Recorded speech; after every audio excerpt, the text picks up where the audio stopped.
शिवजी चलेले मरीचि लदनिया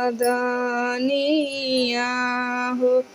बीती गईले 6 मास, बीती गईले 6 मास।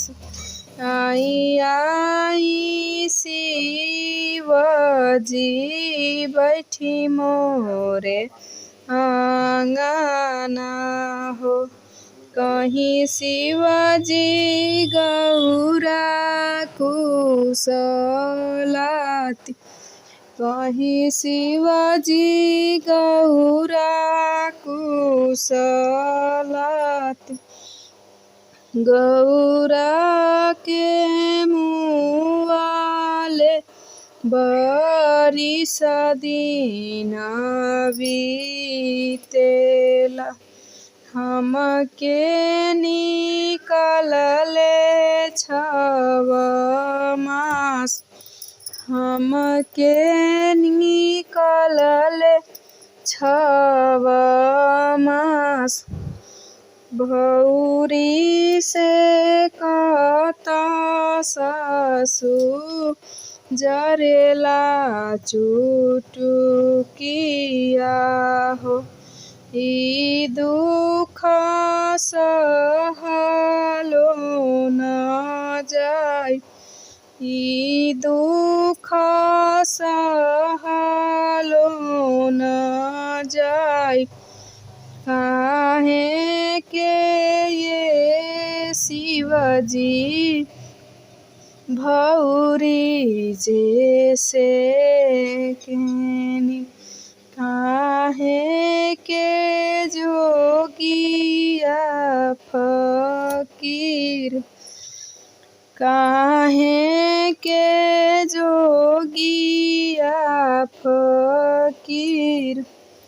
गौरा के बहिना गंगोत्री जे बाड़ी हो, उन्हीं के डोलिया पनाय, उन्हीं के डोलिया पनाय। डोलिया फनाई शिवजी घरे चली आवेले। खड़ा भइले दुआरे पयाय, खड़ा भइले दुआरे पयाय। कहाँ बाड़ू गौरा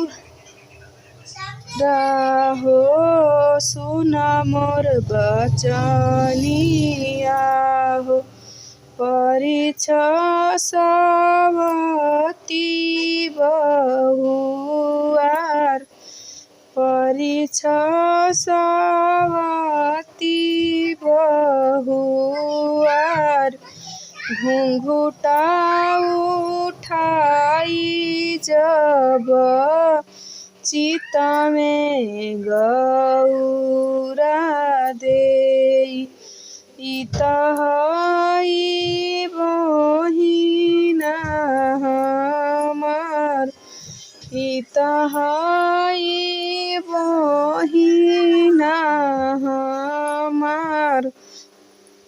किया तुहरे ये बहिना घर बार नहीं मिले, मोर पीठी दरे लुआंगार, मोर पी